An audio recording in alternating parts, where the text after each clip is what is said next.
Alors j'ai une autre question concernant la provenance des légumes. Est-ce que c'est du Made in France?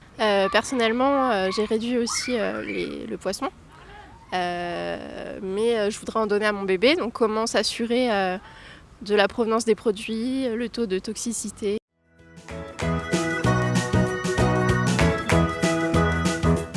Effectivement, on s'est aperçu qu'il y avait beaucoup de parents qui étaient de plus en plus soucieux de l'origine des produits qu'ils consomment et favorisent de plus en plus les produits exclusivement français.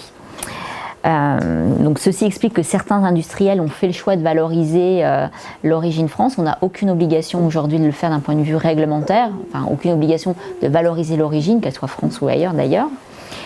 Par contre, si vous avez des inquiétudes en vous disant oui, peut-être que mon légume français sera moins chargé en pesticides ou moins chargé en nitrates que mon légume qui proviendra d'Allemagne, d'Italie ou d'Espagne.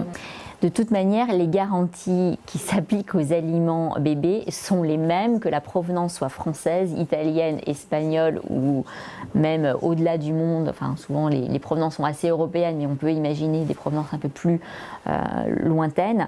On a les mêmes garanties, c'est-à-dire que l'absence d'antibiotiques, l'absence de pesticides, l'absence sont les mêmes, quelle que soit la provenance. Sur le plan écologique, on a intérêt à favoriser les circuits courts.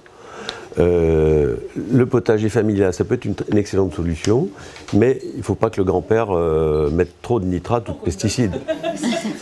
Ça arrive, parce qu'il veut tellement de beaux légumes que, bon, alors on va faire attention. Ou le voisin qui asperge son champ et par ruissellement, ça arrive sur le potager du papa ou de la maman qui a mis toutes les précautions nécessaires. Voilà. Enfin, les industriels appliquent ces règles-là, donc à vous de voir où est-ce que vous en êtes d'un point de vue espace-temps, d'un point de vue compétence aussi culinaire, parce que c'est pas donné à tout le monde non plus, voilà. Donc pour le poisson, ce qu'il faut retenir, c'est que les poissons constituent un groupe d'aliments extrêmement important pour l'enfant. Alors les recommandations actuelles de l'AFSA, de différentes autorités de santé, c'est de dire, et du PNNS aussi, c'est recommandé de manger du poisson 2 fois par semaine pour les bébés. Mais on va peut-être pas aller au-delà de 2 fois. Et sur ces 2 fois, on va mettre 1 fois par semaine un poisson maigre. Alors les poissons maigres, c'est la sole, le merlan, le cabillaud, ces poissons-là. Et puis 1 fois par semaine, le poisson gras. Le poisson gras, il n'y en a pas 50, il y en a 4. Il y a le saumon, la sardine, le maquereau, le hareng.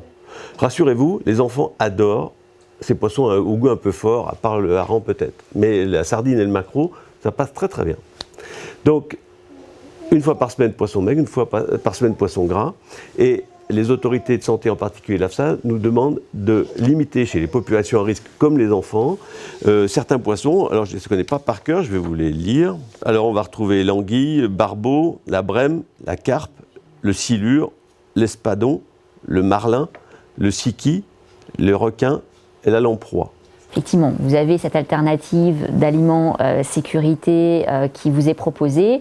Si vous voulez faire vous-même, le docteur Bocquet reviendra tout à l'heure, il faut prendre un certain nombre de précautions pour le faire, donc choisir des matières premières les plus saines possibles.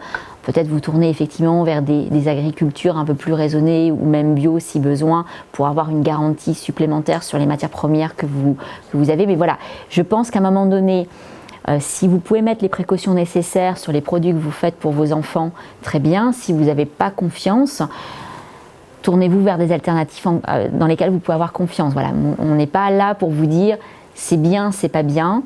On est là pour vous dire, je pense que vous me rejoignez, docteur Bocquet, il y a des précautions à prendre. Il y a des solutions pratiques si vous n'avez pas le temps, si vous n'avez pas eu le temps d'aller faire votre marché là où vous avez confiance, là où vous savez comment c'est cultivé, etc. Si vous avez ce temps-là, ne vous en privez pas, parce que je pense que c'est aussi super de pouvoir cuisiner pour son enfant et lui transmettre, on va le voir tout à l'heure, un certain nombre de patrimoine culinaire. Donc tout ça, c'est très important. Par contre, il y a des précautions à prendre.